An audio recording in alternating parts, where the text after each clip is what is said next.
Hello, lovely soul! Ayan, welcome back po sa aking channel. Ngayon po ang video is about sa katanungan ni Mr. Reynaldo Sevillana. Okay. So, ang tanong niya po is, paano mararamdaman na lagi mong kasama or palaging nasa tabi mo ang iyong spirit guides? So, ang gawin niyo po, para maramdaman mo, makita mo, is humingi ka po ng sign sa iyong spirit guides, okay? And make it simple po. Simplihan mo lang yung hingiin mong signs. Kasi kung hihingi ka ng mahirap na signs, baka hindi mo mabantayan at pinakita na pala sa'yo or pinaramdam na sa'yo yung signs na yon.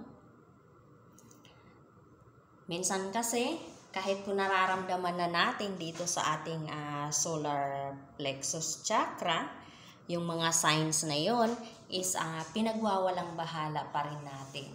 Okay? Kasi lalo na kung yung vibration nyo is mababa, so pinagwawalang bahala natin yung mga signs na nakikita natin at nararamdaman natin.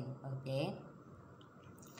Like, for example, hingiin mo sa iyong guardian angel na ipakita sa'yo yung feather. Kasi feather is like a calling card from heaven, from your guardian angel, okay?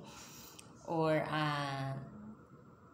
pero yung feathers na yun, nakita mo doon sa pambihirang lugar. Like, kunyari, nasa loob ng cabinet. Suddenly nakita mo dun, okay? Or iparamdam sa'yo yung kanyang kamay sa iyong balikat, okay? Or it could be someone na ginamit ng iyong guardian angel na ihag ka, okay?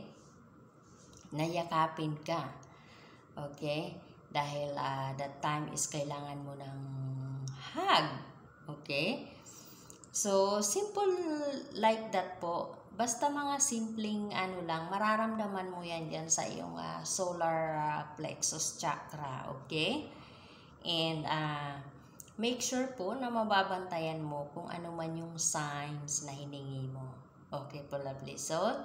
So, yun lamang po. Thank you for watching. God bless and I love you. Always ask for a sign kung gusto mong masigurado na naandyan kasama mo ang iyong spirit guides. Okay?